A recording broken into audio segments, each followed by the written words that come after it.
Gardening has been part of the education system in most public elementary schools. School-aged children are encouraged to cultivate garden plots and grow different types of vegetables. Having gardens in school provides a bigger opportunity for children to learn about the environment and fresh food. The International Institute of Rural Reconstruction pioneered biointensive gardening or BIG in school. BIG promotes climate-friendly gardening practices. IRRR started promoting biointensive gardening or BIG in the Philippines in the 1980s. It was during the collapse of the sugar industry in Negros that resulted to severe malnutrition. In response to this, IRRR introduced backyard gardening as well as gardening in schools. We are so happy that this led to the institutionalization of school gardens. However, malnutrition in school-aged children remains to be a great challenge. The prevalence of undernutrition in the Philippines in 2011 are really high. 3 out of 10 children are stunted and 3 out of 10 children are also underweight. The 2 major causes of undernutrition among our school kids are low dietary intake and the presence of infection.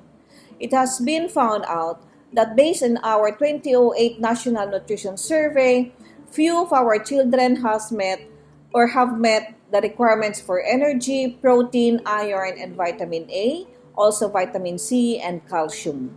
The consequences of undernutrition among our school kids are lowered school performance, lowered test scores, and lack of focus and a shorter attention span.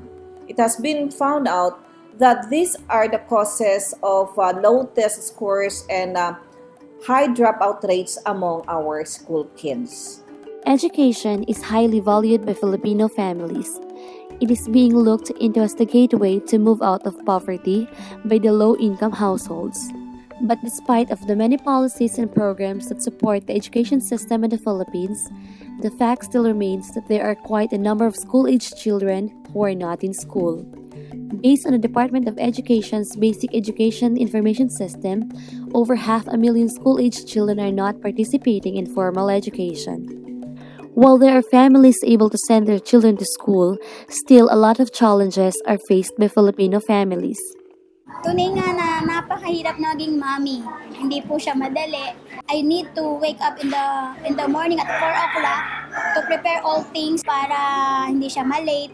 So talagang yung nutrition minsan hindi ko po napapansin na madalas ko napapaulam hotdog, fried egg.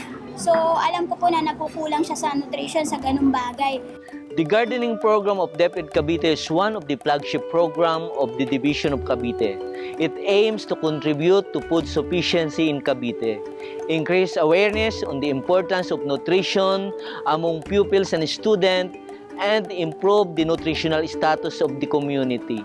Revive interest in agriculture, particularly the youth, and encourage the utilization of idle lands in school and communities, as well as the promotion and the utilization of recyclable materials.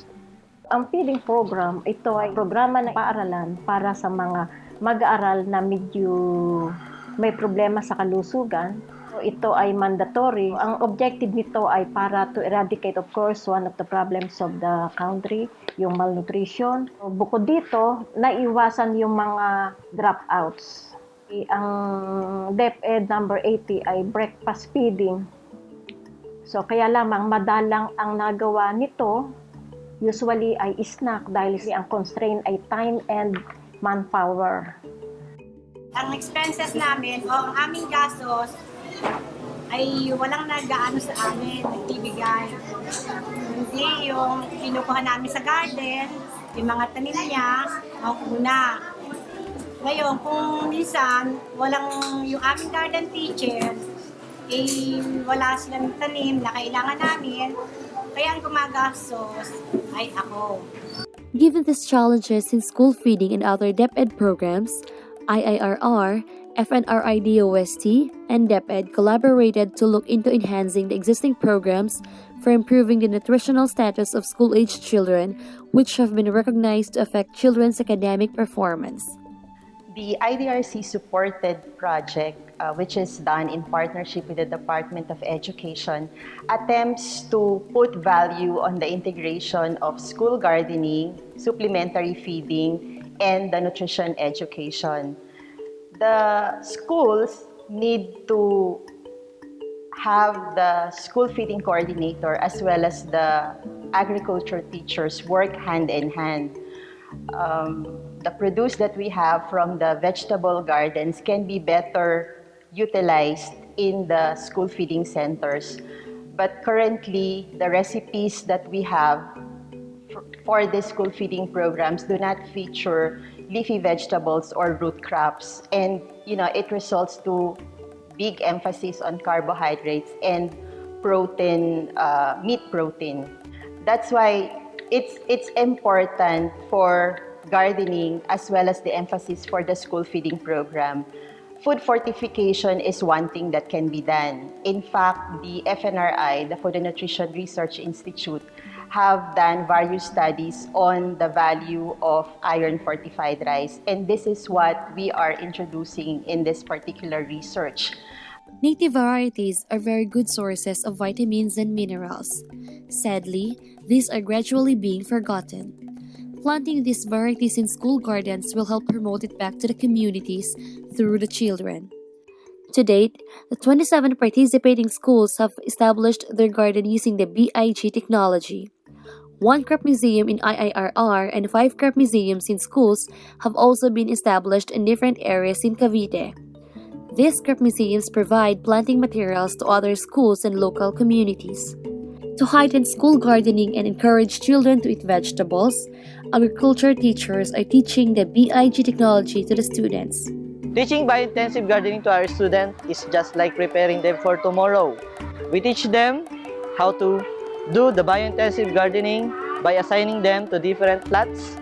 So here in our school, our students do gardening by preparing the plots, planting until harvest, and bringing this technology to their home. The crops that grow in our garden are indigenous plants such as mungo, gabi, upo, tapilan, and many more. Even though these plants died, it keeps the soil fertilized. Our garden is complete in any types of crops, and it is used in our feeding program. We don't use chemicals, but we are using kakwati leaves, mungo leaves, and others in our garden plots to have a fertilized soil. We are planting indigenous vegetables because these are fast-growing vegetables. These vegetables, even you don't water it sometimes, it grows well. Examples of indigenous vegetables are kamoteng kahoy, gabi, okra, patani, and so much more. School garden is the best place to teach children about health, nutrition, and fresh vegetables. It is even better when they are involved in gardening because children tend to eat what they grow. Ang biointensive gardening ay sistema sa paghahalaman na ginagamitan ng dumi ng mga hayop, balat ng prutas at mga bunot na damo at pagbubungkal ng deep dug. The harvest in our garden is being used in our feeding program and given to the parents of the indigent pupils and are being sold to the parents and teachers, and purchase of that product is being used to maintain our school garden. Mere production alone will not be enough, especially if this will not be eaten by the children. That's the reason why emphasizing the value of vegetables, the health value, the nutrient content is very important, and this can be done through nutrition education.